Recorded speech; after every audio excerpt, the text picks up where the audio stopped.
Les muscles du cou sont organisés en groupe antérieur du cou, en groupe latéral et en groupe postérieur. Ce sont les muscles de la nuque. Le groupe prévertébral est profond, on ne peut pas le voir sur cette maquette. Le groupe antérieur est constitué par 4 muscles, à savoir le muscle sterno-hyoïdien,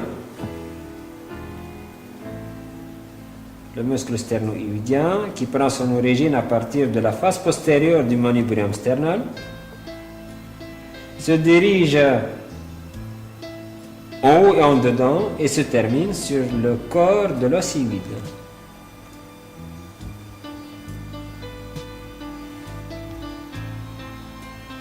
Le muscle homohyoïdien, muscle constitué par 2 ventres, un ventre inférieur horizontal, un ventre supérieur oblique,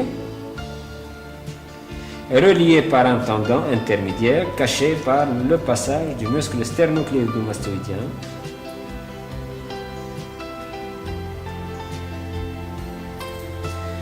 Le muscle sternothyroïdien,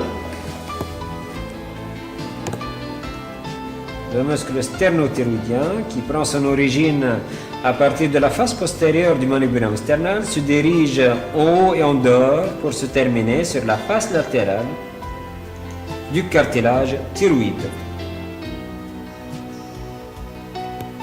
Et enfin pour ce groupe, le muscle thyroïdien, qui prend son origine à partir de la face latérale du cartilage thyroïde, se dirige vers le haut verticalement au bord inférieur de l'os hyoïde.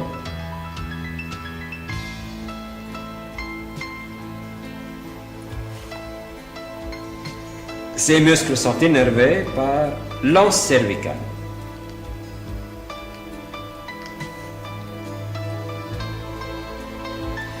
Le groupe latéral du cou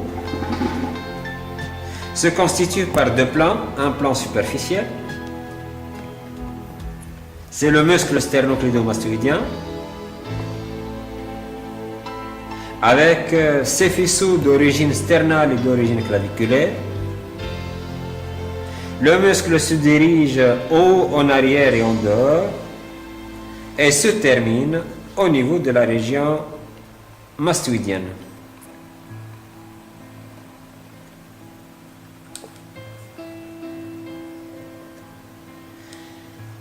L'origine sternale se distingue de l'origine claviculaire par un triangle. C'est le triangle supraclaviculaire mineur, à travers lequel on peut accéder directement à la veine jugulaire interne. Et à ne pas confondre avec la fosse supraclaviculaire majeure,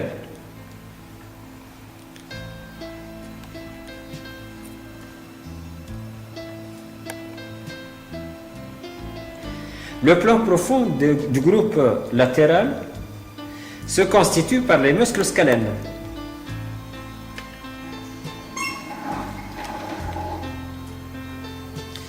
Le scalène antérieur, qui prend son origine à partir des tubercules antérieurs des processus transverses de la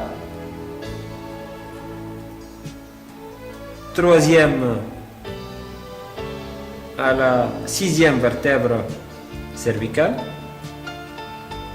et se termine sur la face supérieure de la première côte. Le scalène moyen prend son origine à partir de l'incisure intertuberculaire des processus transverses de la vertèbre cervicale numéro 2, l'axis, jusqu'à la vertèbre numéro 6, et se dirige vers la face supérieure de la première côte.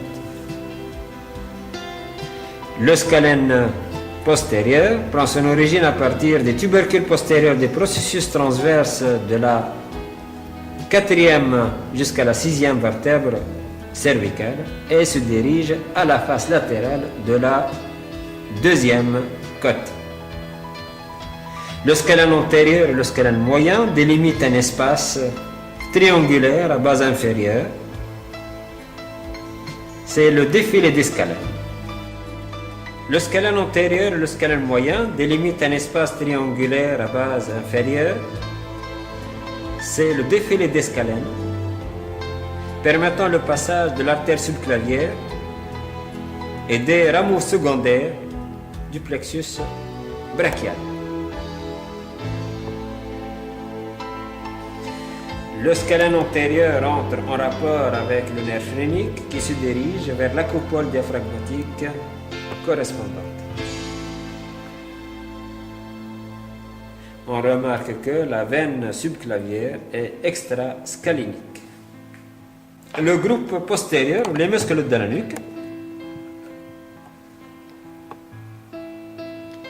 on distingue le muscle releveur de la scapula qui prend son origine à partir de l'angle supéromédial de la scapula et se termine sur les 4 premiers processus transverses de l'atlas, de l'axis, C3 et C4. Le splenius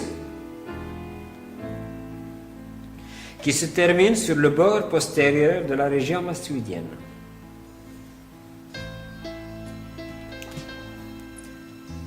Le semi-épineux qui se termine entre les 2 lignes nucales supérieures et inférieures. Le trapèze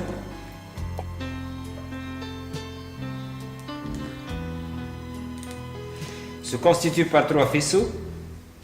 Un faisceau supérieur, oblique en bas et en dehors, un faisceau moyen horizontal et un faisceau inférieur oblique en haut et en dehors. Toutes les fibres convergent vers le moignon de l'épaule.